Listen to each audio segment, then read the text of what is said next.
Hello and welcome back to the studio. I'm doing another tutorial this week, and this week we're talking about gouache and watercolor and the difference between the two.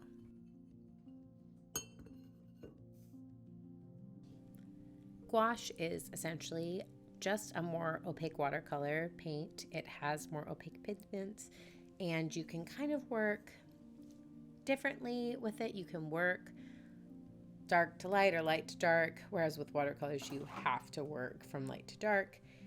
The white gouache paint can go on top and actually shows up, and I'll kind of show a sample of that later on.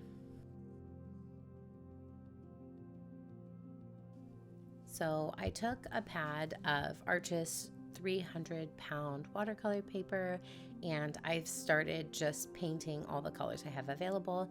This is a HIMI palette. It's a student grade gouache, which means that it's not as pigmented or vibrant as a professional grade gouache would be.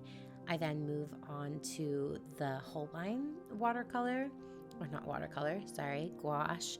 And here I don't have as many readily made colors in the Holbein gouache, but I can essentially mix up the colors that I need to pretty much match the HIMI in any kind of way. It takes a little bit longer, but I feel like it makes it a little bit more precise.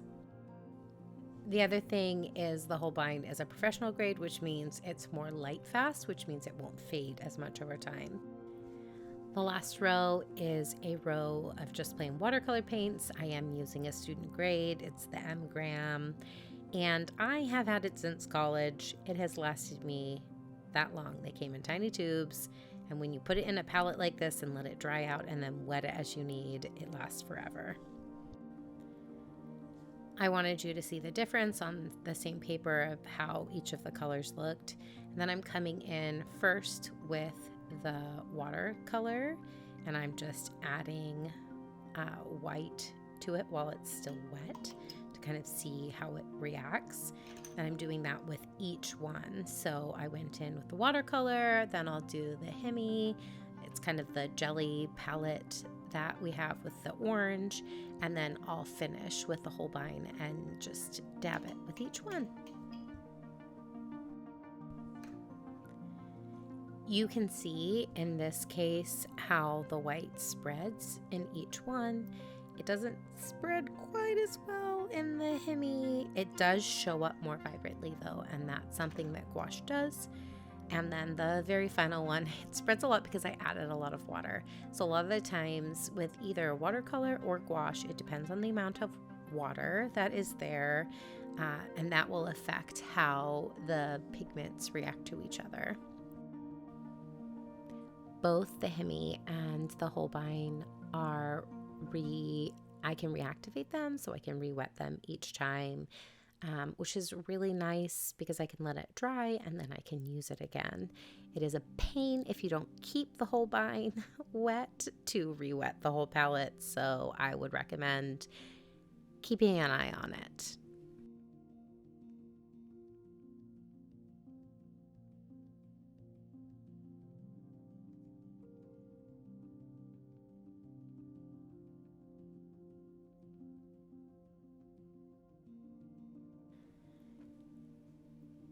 Now I'm going to let each of these dry, and I'm coming in with wet watercolor and putting a layer over top to show you how transparent it is.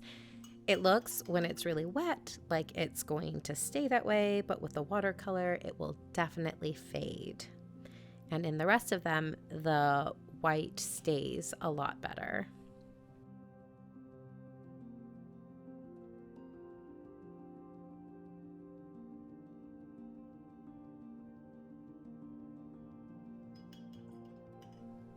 I'm trying to label these for you, so my desk is shaking a little bit because I'm writing, but I'm just writing here that it's wet on dry so that you have just a clear understanding of what I'm doing. Last one to go in is the HIMI. It did take longer to dry with the HIMI, so that's also something to keep in mind because the paint was a little bit thicker.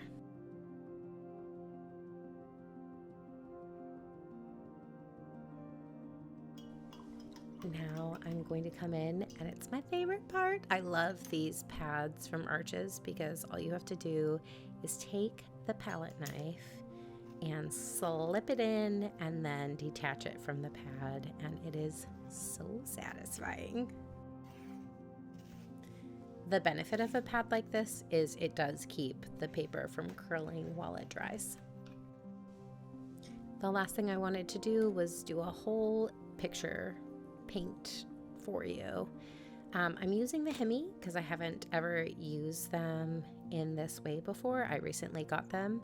My spouse works at a college, and he found that someone threw them away in the trash, probably because they did not want to reactivate them themselves. So I decided I would save them from certain death, and I wanted to try them out today. I did like using them. And it's in a book, so it's not a big deal with color fastness, but if you're going to hang up a gouache picture and it's going to get sun on it a lot, it will fade over time because the student grade paints are not as pigmented and color fast as the professional grade paints would be. I'm working in layers, so I went in and painted the background with this fun magenta color. I love doing this one as a background, and then I let it dry completely.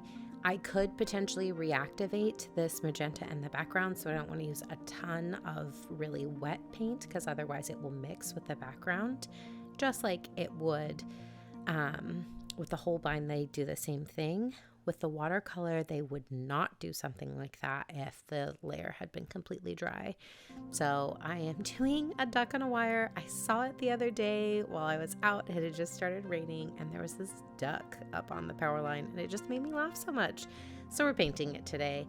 I'm coming in with the blue over top. I love the way this blue looks on top of the pink. Again, I'm not using a ton of water in this case. I'm trying to keep it rather dry so that the background doesn't mix. To get watercolor this vibrant, you have to work in a lot of layers over time, but with gouache, you don't have to do that because it's so pigmented, which is awesome. I hope you enjoyed this video and that you will like, comment, and subscribe to my channel so we can create more together.